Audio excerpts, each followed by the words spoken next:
সম্মানিত দর্শক শ্রোতা, পরম সৃষ্টিকর্তা যিনি অসীম দয়ালু, শুরু করছি তার নামে। যখন যে ফল গাছ রোপণ করার মৌসুম, ঠিক তখনই ফল গাছ রোপণ করতে হয়। সে বিষয়ে আজকে গুরুত্বপূর্ণ আলোচনা, খুব মনোযোগ সহকারে শুনবেন প্লিজ।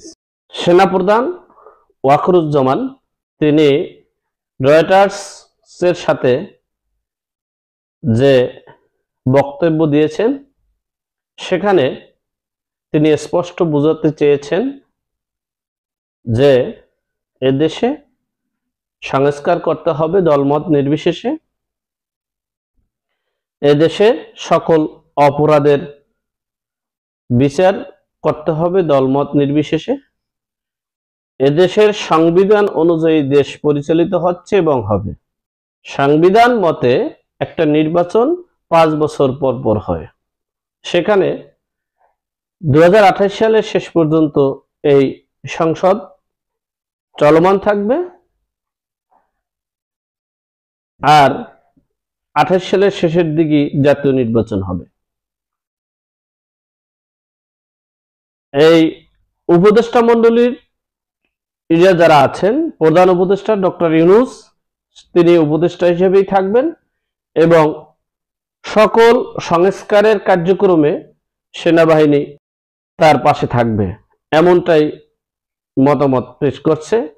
এবং সেনাবাহিনী প্লাস কোনো বাহিনী কোনো রাজনৈতিক হস্তক্ষেপ করবেন না,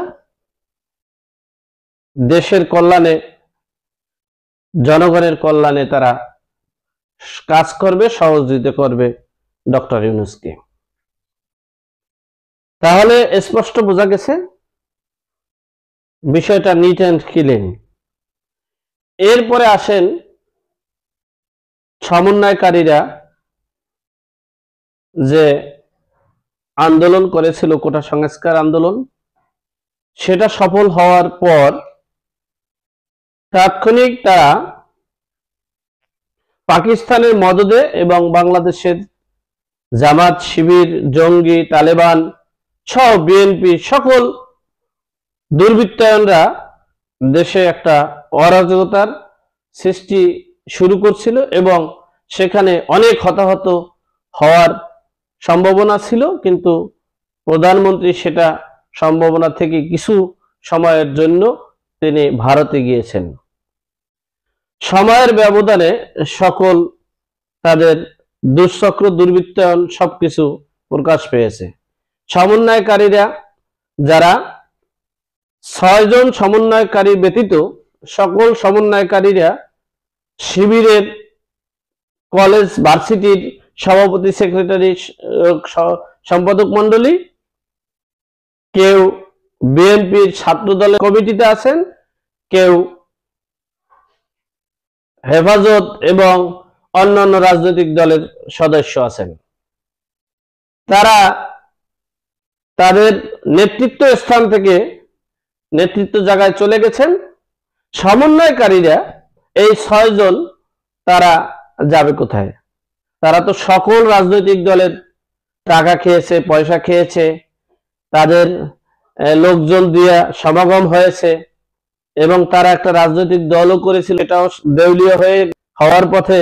এই বাঙালি যদি এই 5 থেকে 6 দিনের ভিতরে যদি ভালো ফলের গাছ রোপণ করতে না পারে, তাহলে আওয়ামী লীগের অবস্থা খুবই ভয়াবহ এবং করুণ হবে, করুণ পরিণতি হবে। সুতরাং এখন তাদের সিদ্ধান্ত, তারা কি সর্বাত্মক চেষ্টা করে মুক্তিযোদ্ধার চেতনাকে ধরে রাখতে, অসাম্প্রদায়িক দেশকে ধরে রাখতে এবং দেশের জঙ্গি তালেবানি রাষ্ট্র থেকে মুক্ত করার জন্য এই 5 দিনই তাদের হাতে সময়। এই 5 দিনের ভিতরে যদি তারা তাদের সফল হতে পারে, তাহলেই এ দেশ থেকে সকল অপশক্তি ধ্বংস হয়ে যাবে। আর যদি এই 5 দিনে মধ্যে না পারে, তাহলে আওয়ামী লীগের অবস্থা খুবই করুণ এবং ভয়াবহ হবে। আগামী 20 বছরে হয়তোবা ক্ষমতায় আসতে নাও পারে।